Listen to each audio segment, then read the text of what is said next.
یوحنا کا پہلا خط، اس کا دوسرا باب۔ اے میرے بچوں، یہ باتیں تمہیں اس لیے لکھتا ہوں کہ تم گناہ نہ کرو، اور اگر کوئی گناہ کرے تو باپ کے پاس ہمارا ایک مددگار موجود ہے، یعنی یسوع مسیح راست باز، اور وہی ہمارے گناہوں کا کفارہ ہے، اور نہ صرف ہمارے ہی گناہوں کا بلکہ تمام دنیا کے گناہوں کا بھی۔ اگر ہم اس کے حکموں پر عمل کریں گے تو اس سے ہمیں معلوم ہوگا کہ ہم اسے جان گئے ہیں۔ جو کوئی یہ کہتا ہے کہ میں اسے جان گیا ہوں اور اس کے حکموں پر عمل نہیں کرتا، وہ جھوٹا ہے اور اس میں سچائی نہیں۔ ہاں، جو کوئی اس کے کلام پر عمل کرے، اس میں یقیناً خدا کی محبت کامل ہو گئی ہے۔ ہمیں اسی سے معلوم ہوتا ہے کہ ہم اس میں ہیں۔ جو کوئی یہ کہتا ہے کہ میں اس میں قائم ہوں، تو چاہیے کہ یہ بھی اسی طرح چلے جس طرح وہ چلتا تھا۔ اے عزیزو، میں تمہیں کوئی نیا حکم نہیں لکھتا، بلکہ وہی پرانا حکم جو یسوع سے تمہیں ملا ہے۔ یہ پرانا حکم وہی کلام ہے جو تم نے سنا ہے۔ پھر تمہیں ایک نیا حکم لکھتا ہوں، اور یہ بات اس پر اور تم پر صادق آتی ہے، کیونکہ تاریکی مٹتی جاتی ہے اور حقیقی نور چمکنا شروع ہو گیا ہے۔ جو کوئی یہ کہتا ہے کہ میں نور میں ہوں اور اپنے بھائی سے عداوت رکھتا ہے، وہ ابھی تک تاریکی ہی میں ہے۔ جو کوئی اپنے بھائی سے محبت رکھتا ہے وہ نور میں رہتا ہے اور ٹھوکر نہیں کھانے کا، لیکن جو اپنے بھائی سے عداوت رکھتا ہے وہ تاریکی میں ہے اور تاریکی ہی میں چلتا ہے، اور یہ نہیں جانتا کہ کہاں جاتا ہے، کیونکہ تاریکی نے اس کی آنکھیں اندھی کر دی ہیں۔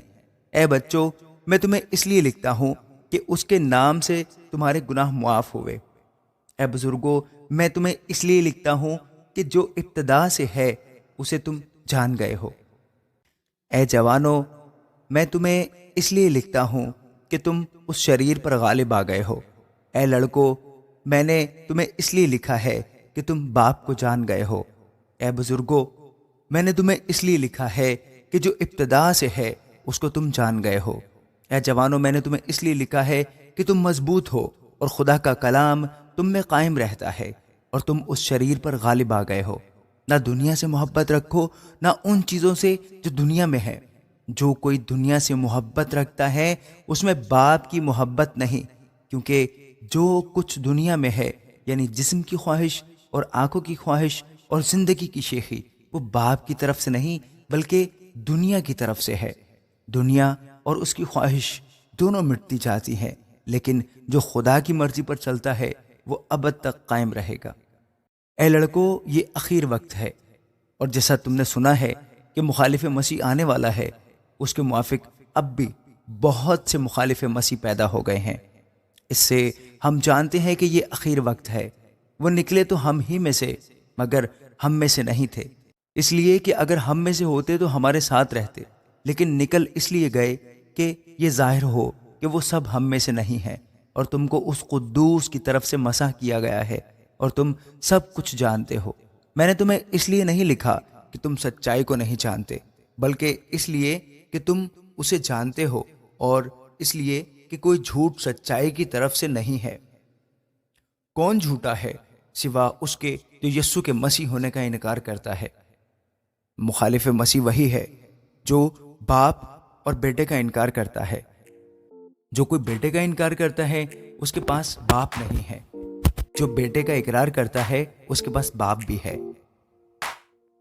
جو تم نے شروع سے سنا ہے وہی تم میں قائم رہے۔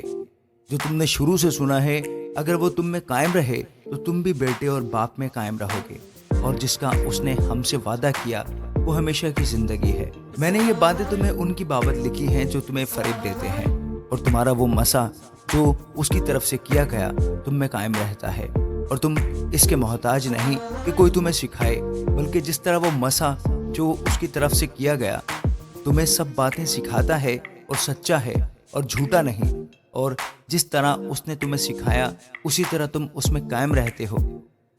غرض اے بچوں، اس میں قائم رہو، تاکہ جب وہ ظاہر ہو تو ہمیں دلیری ہو اور ہم اس کے آنے پر اس کے سامنے شرمندہ نہ ہو۔